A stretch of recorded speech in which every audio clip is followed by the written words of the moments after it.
Oke, kembali lagi di Optimax Tutorial. Pada malam kali ini kita akan coba melakukan simulasi erosi, ya. Jadi nanti case-nya seperti ini ya. Kita cepat aja ya, biar videonya nggak terlalu lama. Jadi nanti kita punya suatu ruangan, let's say seperti ini, ya. Ruangan seperti ini. Jadi nanti ruangan ini dia akan eh, apa namanya, menyemburkan fluida, ya, udara ya, berupa udara, ya seperti itu. Eh, Kecepatannya adalah 5 meter per second, seperti ya. Kemudian nanti dengan udara ini ya, di sini dinding ya. Jadi di bagian ini nih ya, ini dinding. Nanti udara ini kan nabrak ya, nabrak terus jatuh ke bawah. Nah, ini outletnya. Ya, jadi yang di sini outlet gitu, out.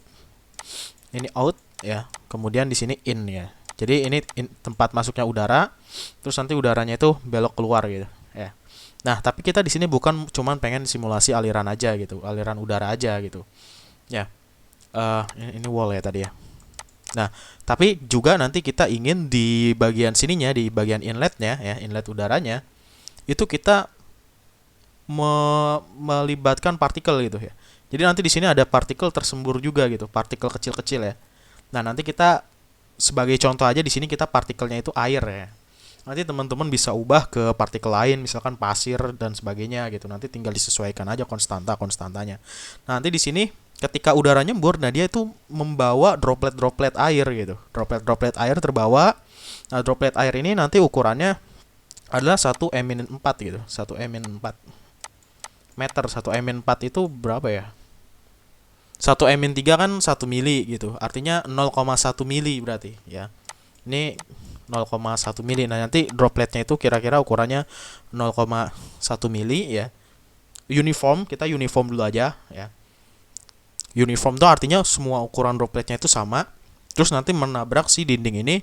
Nah, nanti ketika menabrak dinding ini menyebabkan terjadi ya, karena ada partikel tadi yang menyebabkan dinding ini mengalami erosi ya. Ya, seperti itu. Oke. Nanti si partikelnya nabrak dinding, terus dia nanti jatuh ke bawah ya, ke si outletnya seperti itu. Nah, ini kalau bisa nih nanti hasilnya kurang lebih kira-kira seperti ini ya. Jadi ini air ya menabrak dinding, terus airnya jatuh ke bawah, kemudian menyebabkan si dindingnya ini ada warna merah ya. Merah ini artinya dia mengalami erosi gitu. Erosi paling tinggi itu warnanya merah gitu. Erosinya menengah hijau gitu misalkan ya. Kuning nanti tergantung nilainya. Oke. Oke, jadi gampangannya seperti itu.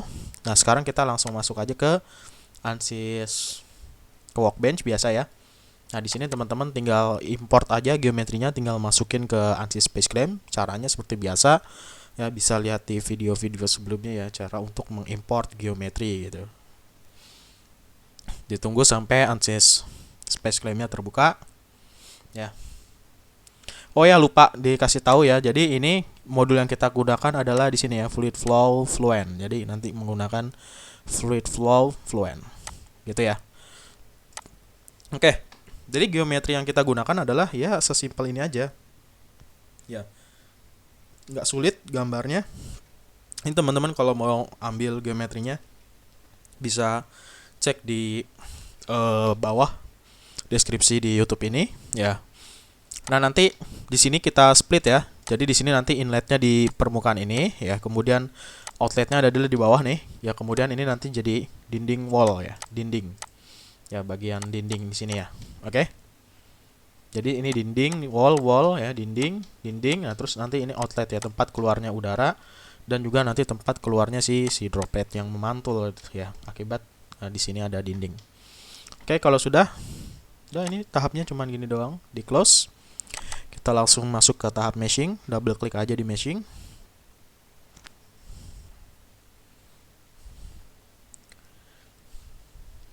Ditunggu sampai kebuka ya.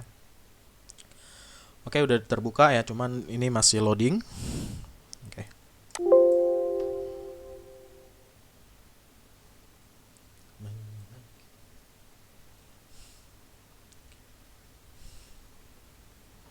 Oke. Oke, kalau sudah masuk ya. Kita langsung aja masuk ke meshing. Klik kanan langsung generate meshing. Ya, kita di sini concern kita bukan di meshing ya. Concern kita adalah di simulasi erosinya ya, partikel ya. Jadi kita nggak terlalu care lah sama meshingnya lah, ya biarin pakai meshing yang standar aja ya. Oke, terus sizing ya, pilih yang body ini, kita pilih semuanya ya. Kita perintahkan supaya ukuran si selnya itu 0,05 meter ya, supaya lebih kecil ya, ini terlalu besar ya ukuran selnya. Oke, udah seperti ini. Terus di bagian inletnya di sini kita kecilin ya ukuran selnya ya, klik ini ya. Nanti face ini kita perintahkan supaya ukuran dia setengahnya gitu, setengahnya berarti 0,025 ya. Ini kan 0,05 nih, ini 0,025. Oke, generate mesh. Oke, kita di sini nggak usah terlalu akurat ya, yang penting kita mengcapture ini aja. Teman-teman kalau mau akurat ya udah tinggal ya, kalau mau mesh independency test gitu bila perlu ya, atau meshnya jauh lebih kecil lagi ya. Oke, kalau sudah biarin aja kayak gini ya. Terus ini nanti kita beri nama, ini kita kasih nama, klik ini, tekan tombol N ya, N, kita namain outlet ya. Ini outlet ya, outlet 1, ini outlet 2 gitu ya, outlet 2. Oke, outlet 1, outlet 2. Terus di bagian sini insert name selection ya, ini outlet 3 aja ya, taruh namanya. Jadi cara namain banyak ya, bisa juga kayak gini nih, outlet, nggak harus tekan N gitu. Outlet 3, terus ini inlet ya. Nah, name selection, rename, ini inlet ya. Ya, terus yang bagian atas ini top ya, kita namain top.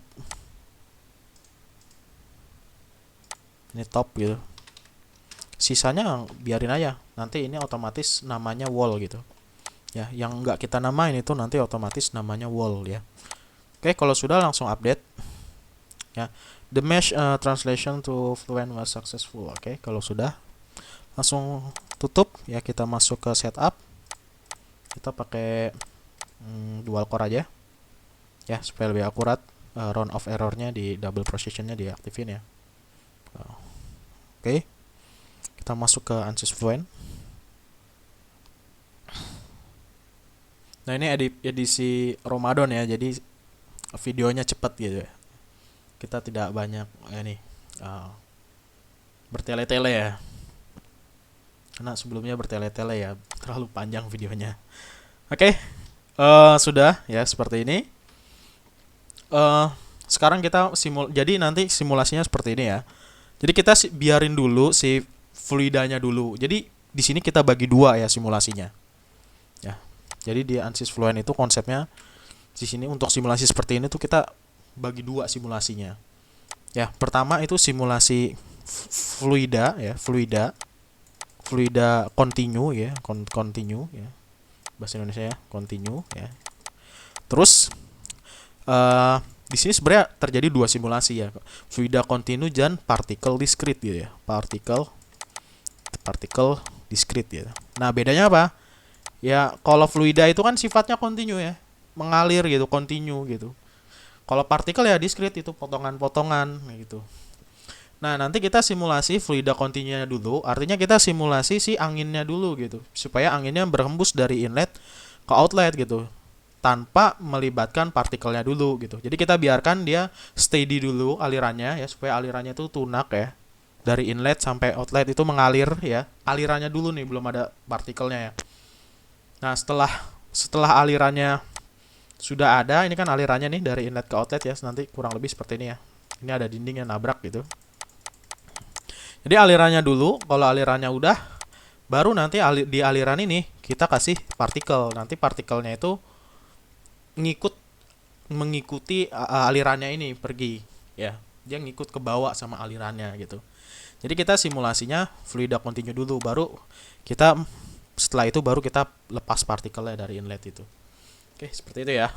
Jadi kita simulasi fluida continue, artinya ya kita simulasi biasa aja gitu ya. Kita simulasi biasa aja. Kita nggak we don't care about ini turbulence ya. Jadi ya biarin aja, default aja ya, default ke Omega SST. Masuk ke boundary condition ya, inlet velocity inlet, ini kecepatannya inlet nih 5 meter per second ya. Oke, jadi di sininya sebenarnya dia dinding ya, dinding. Tapi di sini kita coba pengen ini dulu apa simulasinya kita ubah ya, berarti outlet 3-nya ya. Ntar dulu. Nah, ini outlet 3-nya kita ubah menjadi wall, dinding ya. Karena dia memantulkan fluida di sini ya. Kalau outlet itu kan tempat keluarnya. Jadi yang 1 sama 2 aja nih, 1 sama 2 aja yang berlaku sebagai outlet. Mas, ini kenapa yang 1-2-nya dipisah? Kenapa nggak semua face nih outlet aja? Ya nggak apa-apa, teman-teman mau semua dua-duanya langsung outlet juga nggak apa-apa gitu ya. Ya dua-duanya ini langsung outlet aja, nggak usah dipisah gitu face-nya, boleh gitu. Ya ini nanti yang outlet 3 ini jadi wall ya, jadi wall karena dia nanti jadi dinding. Sebenarnya ini yang ini langsung bikin wall aja, misalkan nggak usah dinamain juga sebenarnya nggak apa-apa ya. Oke. Jadi kayak gini ya. Jadi ini inletnya ini sini. Kemudian outlet 1 di sini, outlet 2 di sini tadi ya, kebagi 2 ya. Terus yang outlet 3 di sini. Ini bukan outlet sih sebenarnya, dinding aja ya harusnya tadi namainnya. Udahlah biarin ya. Yang penting esensinya paham di sini, bahwa di sini kita ubah jadi wall gitu. Oke. Ini bagian sini atap. Ya, oke, sudah. Kalau sudah ya, ini tadi udah 5 meter per second. Kita langsung initiation ya, biasa kita initiation from inlet ya. Kita initialize, kita langsung run calculation.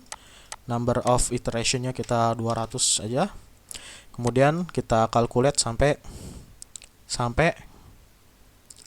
convergent. Oke. Nah, ini nggak mau ya. Oke, klik satu kali lagi. Oke.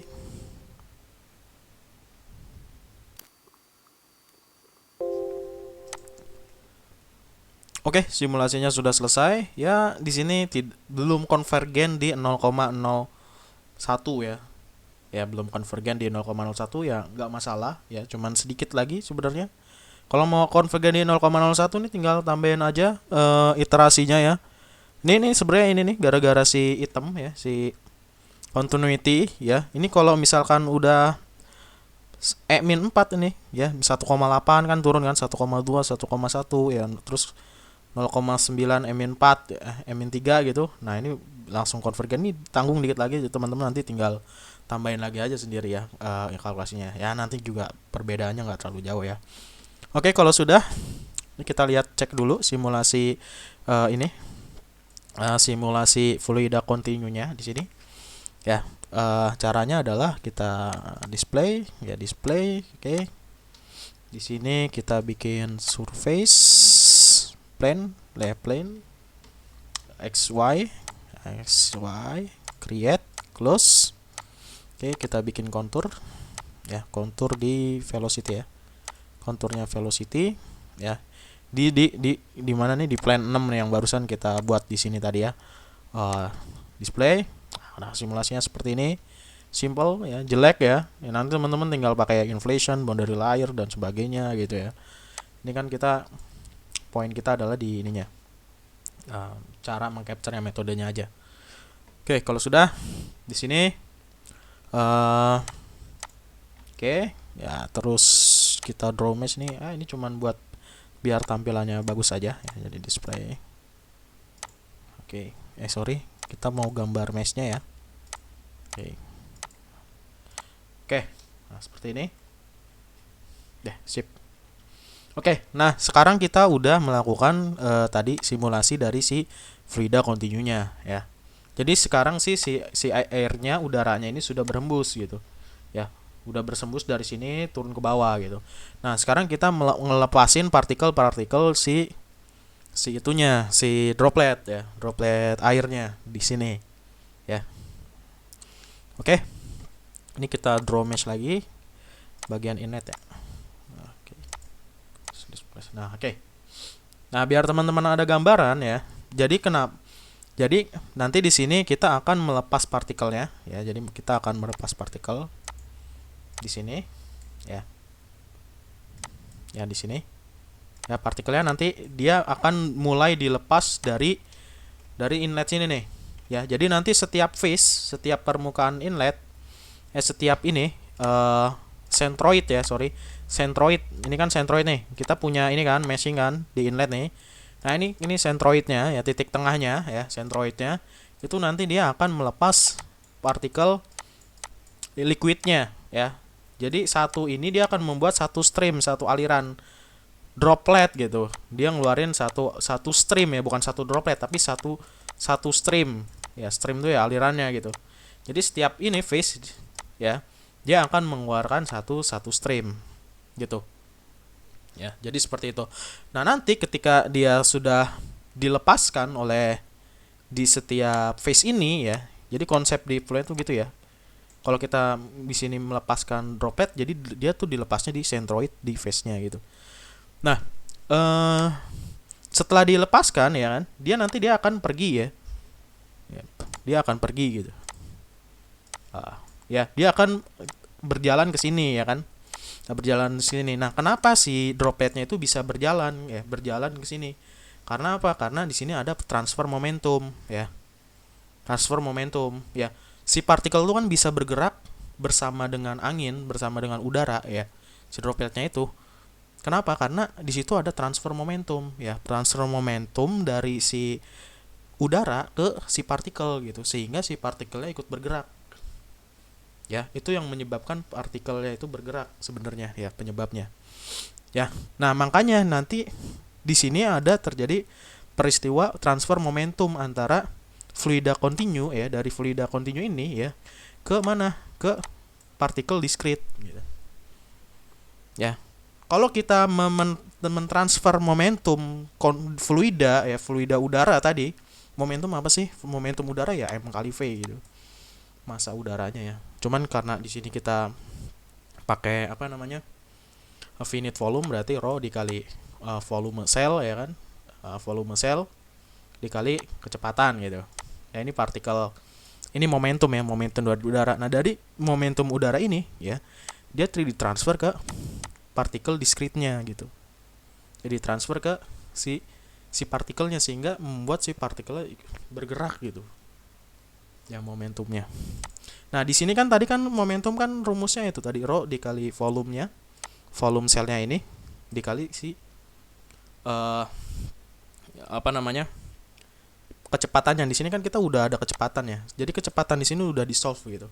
Nah, jadi momentumnya itu ditransfer ke partikel yang melewati ini gitu. Jadi setiap si partikel itu melewati sel misalkan di sini sel 1 ya, momentumnya ke transfer. Terus ya dari momentum 1 ya kan, dari sel ke 1 dia ke transfer. Nah, karena si sel 1 ini mentransferkan momentum ke sini ke partikel yang sedang ada di 1, dia akhirnya dia bergeser ke kedua. Nah, ketika dia udah sampai di sel kedua di sini ya, segitiga yang kedua ya, dia tertransfer lagi momentumnya gitu dari si sel ini, dari fluida ini ya, sehingga dia beralih ke sel yang ketiga. Nah, dari sel ke yang ketiga momentumnya ditransfer sehingga dia bisa bergerak ke sel yang keempat, seterusnya gitu ya. Jadi nanti ada transfer momentum. Nah, nanti teman-teman juga bisa ada transfer yang namanya transfer massa gitu. Transfer massa itu contohnya apa? Contohnya misalkan dropletnya di sini menguap ya kan. Droplet kan kalau kena air ya, misalkan kena udara tapi udaranya panas, nah itu dropletnya itu menguap gitu. Nah, itu massanya berkurang. Artinya tuh massanya dicuri gitu. Ya. Nah, berarti nanti ada transfer massa gitu. Massa dari droplet menghilang gitu, menguap ya. Ada selain momentum sama massa yang bisa transfer, juga bisa juga transfer energi panas gitu. Contohnya nanti setiap dia melewati sel, dia tambah suhunya gitu. Misalkan udaranya udara panas gitu. Ya. Gitu. Jadi di sini di sini kita hanya melakukan transfer momentum aja ya, tanpa melakukan transfer massa. Kalau massa itu ya contohnya kalau ada evaporasi. Ya. Itu nanti baru kita pakai mass transfer. Terus kalau misalkan dropletnya makin panas, ya karena ada transfer energi dari udara ke dropletnya ini, terus membuat si dropletnya jadi panas misalkan, atau membuat dropletnya jadi dingin. Nah itu namanya transfer energi gitu. Nah di sini kita hanya melakukan transfer massa aja. Jadi gitu ya konsepnya. Jadi ada terjadi perpindahan momentum, bukan momentum, transfer momentum dari si fluida kontinu ini ya, yang tersimpan di elemen, yang di sel-sel ini, ke partikel diskrit gitu, yang nanti dia akan tracing gitu melewati si elemen-elemen gini ya. Oke, jadi seperti itu konsepnya. So berarti sekarang kita tinggal melepas si ininya ya, melepas si partikelnya dan membiarkan si ini momentum si selnya ini ya, yang ada di setiap selnya ini tertransfer ke si partikel. Oke, caranya gimana? Caranya adalah tinggal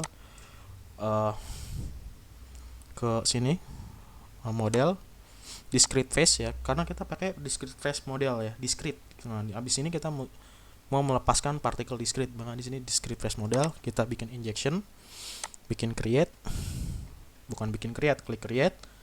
Nah, ini injection time-nya di mana? Kita di surface. Kenapa surface? Karena kita ingin melepas partikelnya di surface ini ya. Kita mau release from surface mana? Si partikel mau dirilis dari inlet ya kan. Nah, partikelnya mau apa nih ya? Partikelnya kita pengen water liquid gitu. Water liquid ya. Nah, di sini ditanya lagi. Ya. Water liquidnya diameternya mau berapa partikel dropletnya gitu. Kita di sini partikelnya mau 1 mm4 gitu, 0,1 mm. Kemudian ditanya lagi, flow rate-nya mau berapa ya. Flow rate itu artinya kilogram per second, artinya berapa kilogram air ya, partikel air yang mau keluar setiap secondnya gitu. Kita pengen 1 kilogram. Jadi setiap 1 second itu 1 kilogram droplet ya. Total akumulasi droplet kecil ini nanti ya terakumulasi itu ya 1 kilogram gitu setiap detiknya dia keluar. Nah, nanti dari sini kita bisa menghitung berapa total droplet yang keluar dari sini gitu. Nah, di sini kita menghitung seperti ini berarti kan. Tadi kan kita diameternya 1 mm4 ya. Nah, karena droplet itu dia jadi droplet itu sphere ya, bola ya. Di geometrinya adalah bola, maka kita volumenya itu tinggal pakai rumus bola aja, berarti 4/3 gitu. 4/3 pi PR pangkat 3 gitu ya. Tinggal ngitung ini, nanti kita dapat volumenya ya. Nanti volume dikali rho ya kan terus jadi nanti massa ya kan. Volume dikali rho air kan 1000 gitu. Nah, nanti kita dapat massa dropletnya gitu ya. Jadi satu droplet itu nanti yang punya kita, yang akan kita semburkan itu masanya adalah 5s-10, berarti 0,005 kg gitu ya. Nah, kan flow rate kita itu tadi berapa? 1 kg per second. Ya, sehingga setiap 1 secondnya ya, itu akan menghasilkan 2 miliar ya. 2 miliar ya. Kalau 2 juta. 2 juta itu kan 2E6 ya. Berarti dia akan menghasilkan 2 miliar droplet gitu. Ya, berarti kan kita pengen tahu berapa sih setiap second droplet yang dihasilkan, berarti tinggal MF ya. MF ya, kita kan mass flow rate-nya kan 1 kg per second tadi masukinnya di sini ya, 1 kg per second dibagi ini gitu. Dibagi ini jadi ya 2 miliar. Jadi nanti setiap detiknya dia akan mengeluarkan 2 miliar droplet. Oke? Di situ. Nah, nanti di sini akan efek dari kita menginput angka 1 adalah dia akan menghasilkan 2 miliar droplet per detiknya. Itu ya. Oke? Kalau sudah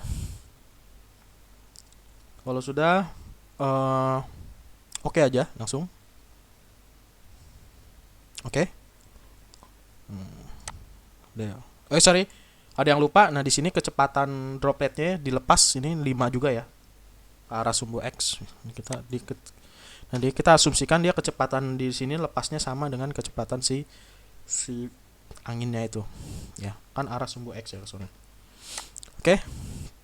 Nah, injection close ya. Kalau sudah close, udah kita nggak perlu running nggak perlu calculation lagi, kita langsung ke particle track ya. Terus kita pilih injection 0 yang barusan kita buat ya. Ya. Terus di sini kita draw mesh. Ya draw mesh yang nggak usah deh. Kita save display aja. Nah, oke, jadi seperti ini.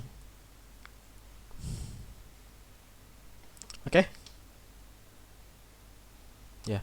Jadi dia langsung nabrak gitu. Nah, di sini kita ada yang lupa apa? Mengaktifkan gravitasi ya. Ya, mengaktifkan. Kalau nanti gravitasinya aktif, dia nanti beberapa ada yang turun ya. Kita lupa mengaktifkan gravitasinya. Coba kalau gravitasi diaktifkan, gravitasi ke bawah ya, min Y kan. Min 9,81 gitu. Oke. Kalau sudah min 9,81, kita partikelnya kita ini lagi, kita track lagi, save display. Good. Jadi seperti ini ya partikelnya. Bisa dilihat. Oke. Nah, ya jadi seperti ini. Di sini coba kita di scene ya, scene ya, save display. Ini. Oke, jadi seperti ini ya. Ya, jadi si ini kontur yang ini yang berwarna ini adalah fluida continue. Sedangkan yang streamline ini adalah partikel discrete-nya gitu. Kalau mau lihat animasinya ya pulse. Nah, ini. Ya, atau pakai yang continue saya biar lebih. Nah, ini seperti ini. Nah, jadi ini dalam kondisi steady. Steady itu ya ini. Dalam kondisi kerja ya dia terus-menerus dia partikelnya akan seperti ini gitu. Ini steady. Ya, jadi ya udah begini terus.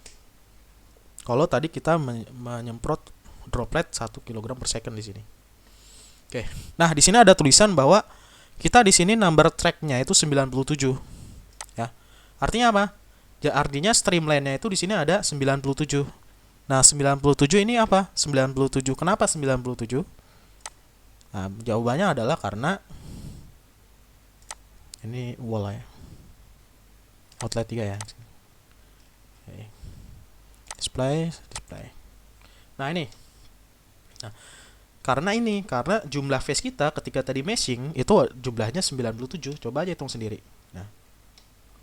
Ya. Jadi tadi yang seperti dijelaskan di awal bahwa masing-masing phase permukaan inlet itu ya, satu phase ini di centroidnya di permukaan tengahnya itu dia akan mengeluarkan stream dropletnya.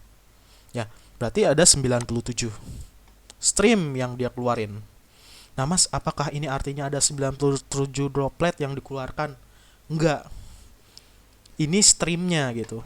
Nah, sebenarnya ya, tadi jumlah droplet yang dikeluarkan itu tadi sebenarnya ya berdasarkan perhitungan tadi sebenarnya adalah 2 miliar gitu. Ya kan? Nah, jadi karena kita punya streamnya 97, maka setiap streamnya itu mewakili 20 juta. 2E7 kan berarti 20 juta droplet. Jadi satu stream dia itu memiliki 20 juta droplet. Kan tinggal dropletnya. Ini total keseluruhan dropletnya kan yang dikeluarin dibagi streamnya. Artinya setiap stream itu dia sebenarnya walaupun dia cuma satu stream, tapi sebenarnya dia itu mewakili kondisi 20 juta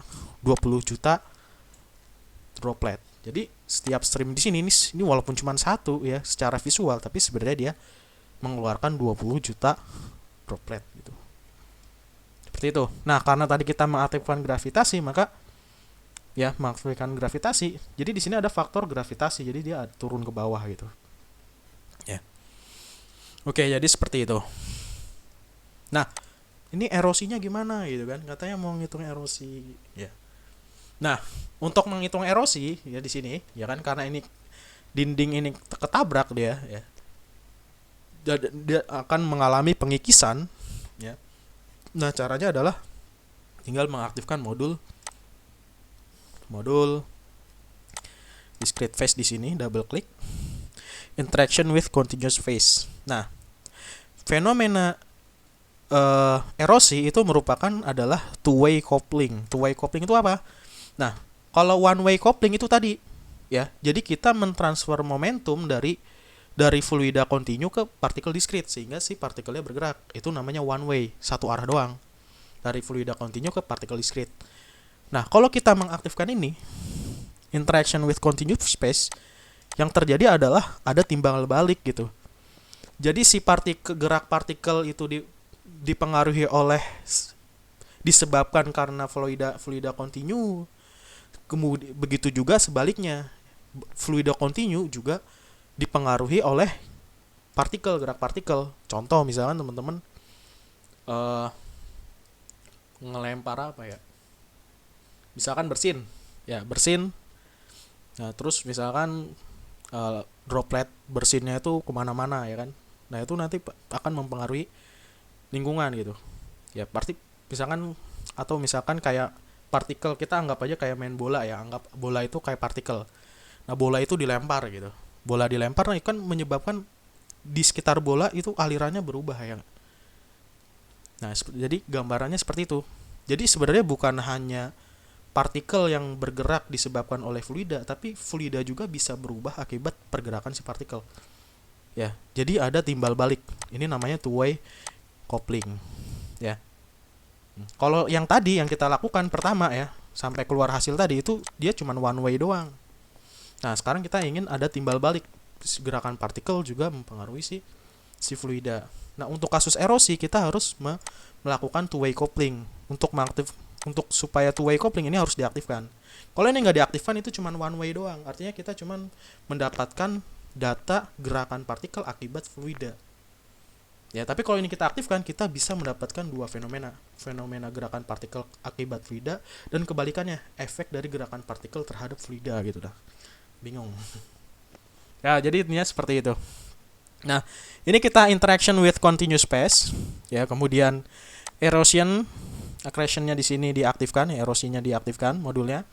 Kemudian untuk menghitung erosi di sini kita nggak perlu, ya. Jadi kan di sini ada dua proses simulasi ya, ada simulasi fluida continuous sama simulasi fluida discrete. Nah, masing-masing ini perhitungannya itu ada yang namanya iterasi. Ya, ini punya iterasi ya kan, seperti yang kita biasa lakukan. Nah, si partikel juga dia punya iterasi. Nah, ini iterasinya, jadi iterasinya punya partikel sama iterasinya punya fluida gitu.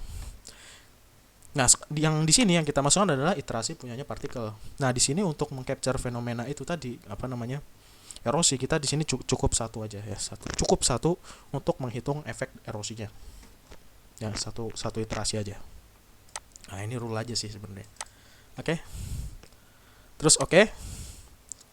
Nah, di sini juga ya. Jadi kita di iterasi yang ini kita masukin satu juga gitu. Ya, ini kita masukin satu juga, partikel discrete. Fluida continue satu iterasi juga. Jadi ini satu iterasi, di sini satu iterasi gitu. Ya. Oke, terus tinggal dikalkulate. Nah, jadi iterasi ini, kenapa satu iterasi ini nanti gunakan untuk menghitung ininya, apa namanya, dindingnya ya. Nah, dindingnya, erosinya, tingkat erosi dinding. Di sini kan kalau misalkan kita cek ya sebelum kita running ya, kita mau cek dulu sedikit di result. Di sini kontur ya, di sini belum ada data discrete phase ya. Nah, discrete phase variable di sini ya, di sini kita belum mendapatkan erosinya di sini ya. Coba kalau misalkan kita klik outlet 3 kan di sini kan ya.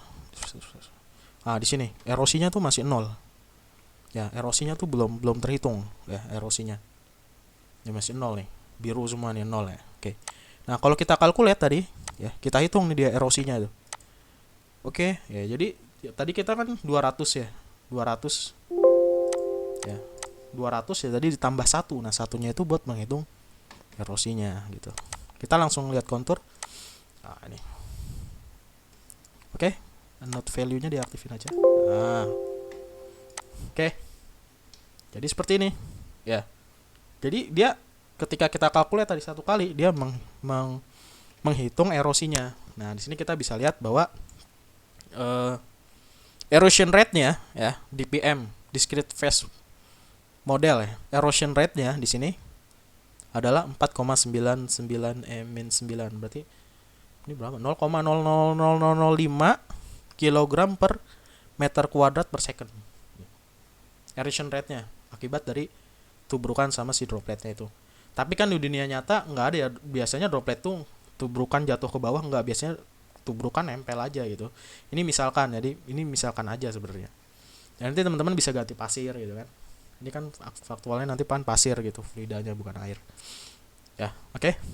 Di sini eh ini artinya apa? Artinya ya si ini di daerah ini ya dia akan kehilangan, ya si di dindingnya itu materialnya akan kegerus 0,000,0,00005 kilogram ya per areanya per satuan second. Jadi setiap secondnya, setiap ininya, setiap secondnya, setiap area per meternya ya, per meter persegi itu dia akan berkurang 0,005 setiap secondnya, itu kecil sekali gitu ya. Ya kan tergerus tuh lama-lama dindingnya tergerus, nah itu tingkat kegerusannya tuh ya seperti ini gitu, 0,005 kilogram per luas areanya per setiap detiknya tuh kekurangan segitu gitu. Erosinya, tingkat erosinya ya. Oke, jadi seperti itu. Mungkin di sini biar apa kita mau bikin animasi ya, bikin animasi sedikit lah ya. Terus di sini kita particle track. Oke. Terus save display, kita pulse ya. Nah, ini kan seperti ini nih ya, kita pulse seperti ini ya.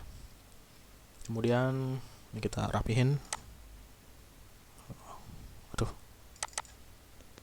terus kita stop dulu. Ini konturnya, erosinya ini udah ya. Oke, kita ke scene ya, scene ya, kita dua-duanya kita aktifin ya, kontur sama partikel supaya dia munculnya berbarengan ya. Nah ini kan seperti ini, cantik. Oke, nah ini animasinya. Nah ini animasinya udah selesai kayak gini ya. Oke. Nah nanti mungkin untuk video berikutnya kita akan cukup banyak membahas DPM ya. Nanti ada Rosen Rambler dan sebagainya ya, itu akan kita bahas juga di sini. Oke, mungkin videonya sampai sini saja ya. Makasih. Sampai jumpa di video berikutnya.